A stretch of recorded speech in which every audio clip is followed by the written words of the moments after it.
Nung nakita ko ulit siya, iba pa rin pala yung feeling, no?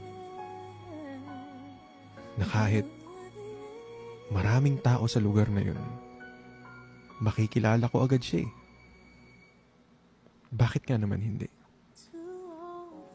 Siya yun eh. Siya yung nagustuhan ko. Siya yung minahal ko. At kung noon, binigay ko lahat, siguro ngayon, kaya ko ring ibigay pa lahat at ibigay pa yung nararapat. Kung papayagan ni Tadhana, kung papayagan niya,